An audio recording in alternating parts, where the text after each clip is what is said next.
Hello everyone! welcome back to my channel. My name is Katie. I am the Introverted Reader. And today's video, finally, I'm going to be going through my Goodreads and talking about my year in books of 2024. Yes, that's what we're going to do today. A little bit late on this. I meant to do this sooner, but then I had other videos I wanted to get up first. So, how are you? How you doing? You doing good? 2025 is, it's only been a few weeks, but I feel like I've aged 5 years. Ooh, that was a messy weekend, wasn't it? How's everybody in America? Are you okay? That's a stupid question. No, you're not. Anyway, let's talk about year in books of what I did in 2024. Now, 2024 in general, I feel like was a pretty good reading year for me. I did read a lot of good books. I DNF quite a bit as well, which honestly, I'm really proud of myself for doing, because DNFing, I feel like if you're not enjoying a book, why continue on? Why put yourself through that torture? Anyway, so I read 96 books in the whole entire year, which I think is pretty wonderful. The goal was to read 100. I just about missed it, but it's fine. 38,976 pages read. That's a lot of pages. The shortest book I read was Kitty by Elle McNichol. I've got a review for that, I think, somewhere. I'll have to have a look. If I find it, I'll link it down there, but if not, well. The longest book I read was Swordcatcher by Cassandra Clare. Her first book sort of outside the Shadowhunter universe, and honestly, it was actually really, really good. I thoroughly enjoyed myself. I'm very much excited for the sequel, which I believe is coming out this year. We're very excited. Average book length in 2024, 406 pages, just in case you wanted to know. My most shelved, my most shelved book of last year, 4.3 million other people shelved it too. It was the one, it was Fourth Wing.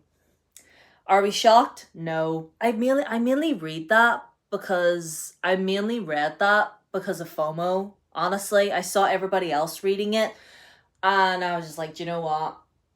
Let me get it. And I read it. I got myself a physical copy, but I listened to the audiobook. I didn't read the book physically. Don't know why I got a physical copy, because I listened to it audibly, but I honestly really enjoyed it. I did. But anyway, that's that. And my least shelved, that only 14 other people shelved, maybe 14 including myself, was Kingdom of the Moon, The Stroke of Midnight by my dear friend Haley Jennifer Brennan. I have a review of that as well. It's beautiful. It's wonderfully written. She's working on the sequel right now. Again, I have a review for it on my channel if you want to go and watch it. If I find it, I'll link it down there too. My average rating for 2024 was 4.2. I feel like I'm a bit too generous with my ratings sometimes. I genuinely do. Like, I feel like this year I need to be a bit more, like, realistic when it comes to my ratings. Like, if I really feel like, because I rate books on the level of which I enjoy them. Like, if I'm reading a book and I'm screaming, giggling, kicking my feet, I'm having the best time ever, I'll give it 5 stars. Even if I know deep down it's maybe not written very well, it's maybe a bit over the top, maybe it's a bit, if I enjoyed it, but still, I feel like I need to be a bit more critical. Maybe a little bit. Not too much, but a little. My highest rating on Goodreads was Kingdom of the Moon. But I think I might be the only one on Goodreads that has rated that book. I'll have to have a wee look. But yeah, read Kingdom of the Moon by Haley Jennifer Brennan, because you should. And my first review of the year was For the Beautiful by Renee Ahdieh. Now, I had read that book before, like ages ago, way back when it first came out. And I said, I read this again and I stand by my statement that this book is so fun and having vampires back in my life is wonderful.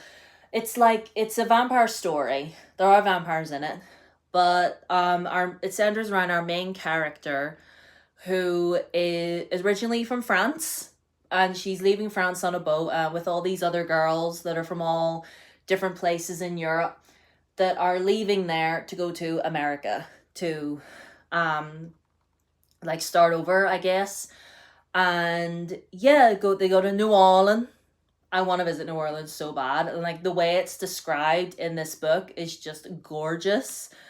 So let's see. Let's go through all the books. So I'll start off with The Beautiful, okay?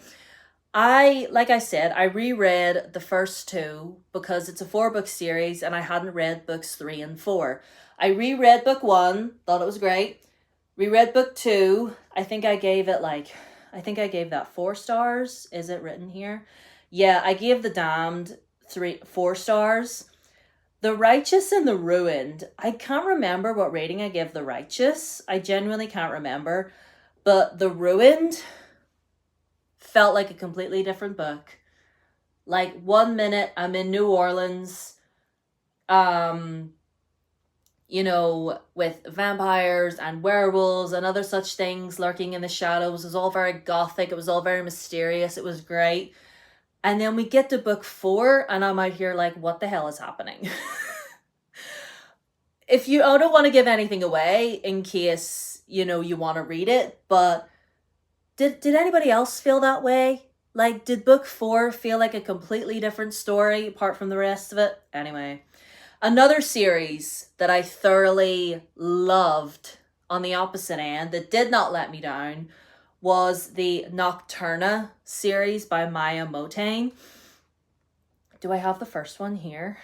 So I can show you what the cover looks like? No. But because I have the second one right here.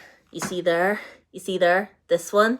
The first book in that series is called Nocturna. The second one is Occulta. And the last one is Lucero by Maya Motain. That is Maya, Motayne. Just so you know what to spell out when you're searching for it, because this series, right? All I knew about this series before I went into it was that we have 2 main characters. One of them's a thief who has magic that she can change her face, and she's changed it so much she can barely remember what she really looks like. And the other main character is a prince whose brother is supposedly dead, but he doesn't believe that his brother is supposedly dead, and he's willing to dabble in dark magic to find out what really happened to him, and then they end up having to team up, and it's just, read Nocturna. Read that whole series. It's beautiful. I've got Belladonna here too, again, super fun series, really love books 1 and 2. Did Wisteria need to exist? No, it didn't, but it's fine. Witches Steeped in Gold was a DNF, unfortunately. I've got all the Grandmaster comics. I've got all Heaven's Official Blessing here too. It was up and down. Heaven's Official Blessing was up and down for me. But it was fine. It was good. It was great. Let's see. What else? All the Heaven's Official Blessing. Howl's Moving Castle, I DNF'd. Northern Lights, I DNF'd. Not the first one. I read the entirety of Northern Lights. And listen, the audiobooks for that, amazing. Like, Philip Pullman narrates some of it himself, but like he'll narrate, and then when it comes for a character to speak, another person will take over and do the voice for that character, and there's music and sound effects and stuff. Audiobooks, great. So if you're gonna go into that series, I would recommend the audiobook. But no, I DNF'd at book 2. It was getting wackadoodle weird and misquoting the Bible. Mr. Pullman, that might not be a big deal to some people, but it is to me. And no, we're not doing that. Let's see. The Adventures of Amina al-Sarafi. Shannon Chakraborty is mother. She is mother. I don't know if she's going to be coming out with a new book this year. I'm hoping, praying that she does. I want to reread The City of Brass so bad. Because I also read from her The River of Silver, which was the short story collection. And reading that and being back in the world of Daevabad again was just, I love it. Read City of Brass. Read that whole series. Read everything Shannon Chakraborty comes out with. Show Us Who You Are. Ella McNichol was another 5-star. Love it. It's beautiful. Powerless by Lauren Roberts. That was a 5-star for me too. I loved it. I loved it. I loved it. I loved it. I'm super excited for book 3. You have no idea. Read more middle grade. I've read Frostheart last year. Really, really sweet story. I don't own the books anymore. I gave them to my niece. Because I'm like, I've read these once, don't plan on rereading them again, so she will enjoy them. Let me see, More Heaven's Official Blessing. What volume is that? That is volume 5. Beautiful cover, but that was not good. The Reappearance of Rachel Price. Holly Jackson blessed us with a book last year. Not my favorite of hers that she's done. I mean, it was a good time. It was fine. It was whatever. It's sort of got like a Gone Girl sort of thing going on there. And I was here for that. Let's see. Benjamin Dean, more middle grade. The Secret Sunshine Project. Beautiful. I read my first sort of murder mysteries last year. I read Richard Osman's Thursday Murder Club. I read The Maid by Nita Prose. I liked The Maid more than I liked Richard Osman. Thursday Murder Club was fine. But it didn't do it for me. Because it's about these old people that live in this old folks sort of complex retirement village, that's the word. And they meet up every Thursday to talk about like cold cases and cases that are like decades old that nobody's solved yet. But then an actual murder happens within their vicinity, within their complex. Outside anyway. It's a huge complex, and a murder happens within, and they take it upon themselves to try and figure out what's what. But if I'm being honest, they were just really annoying and interfering where they shouldn't. And the police officer that was in charge of said investigation was just going on and on about how sad and alone he was and just ate chocolate bars all the time, even though he knows he shouldn't. So it's like, oh, I'm just getting fat. No one will love me. Well, it's like, buck up, mate. Honestly. Arcspire, Jimmy Littler, Girl, Goddess, Queen. Right here. Girl, Goddess, Queen, and The End Crowns All by B. Fitzgerald. Read those books. Read them. B. Fitzgerald, anything that woman comes out with, I will definitely read. Amazing. They're like Greek mythology retellings. Like Girl, Goddess, Queen is to do with Persephone and Hades. And The End Crowns All is about the War of Troy. Did I enjoy The End Crowns All that little bit more? Because The End Crowns All is sapphic as well. It's just it's beautiful. More Heaven's Official Blessing. More Land of Stories. I completed that series last year. I'm very proud of myself because I'd read the books like years ago and I never finished. I got all the way up to book 5 and did not read book 6. And I have to say, book 6 is probably my favorite in the whole series. To Gaze Upon Wicked Gods. She's right here. I don't know if you can see. Elphaba and Glinda are in front of her, but she's right here. Hold on, can I lift without ruining anything? Do you see? To Gaze Upon Wicked Gods. Gorgeous. Beautiful. Anyone that... It's not a colonizer romance. It's not. I will die on the hill that it's not. Anyway, I read my first Emily Henry last year. Stop saying this year. It still doesn't. Anyway, I read my first Emily Henry last year. I read Book Lovers. Gorgeous, beautiful. It was so cute. I also read my first Abby Jimenez last year. I've read 3 Abby Jimenez now because after I read Part of Your World, I read Just for the Summer, but I didn't realize that's book 3 in the wee trilogy. But then I thought, oh, whatever. Do you need to read them in order? No. And then I read Yours Truly, and all 3 of them, perfect. Let's see, more DNFs. The Dark and Hollow Star by Ashley Shuttleworth. I thought I was gonna really like that, but it was just so slow, man. Rise to the Sun. I got 2 chapters into that, said nope, ducked out. The City of Dusk by Tara Sim. I'm quite disappointed by that one because I thought that was going to be one that I would really enjoy, because like it had a lot of things within that, magic, intrigue, conspiracies, rising up against the government, fight for the throne, and all this. And I know. See, yeah, Abby Jimenez, Part of Your World. The Mystery Guest by Nita Prose. Did that need to exist? I don't think so. I mean, I still read it, but it was basically book one, but with a different murder victim. Where Sleeping Girls Lie by Farida Abike Imide.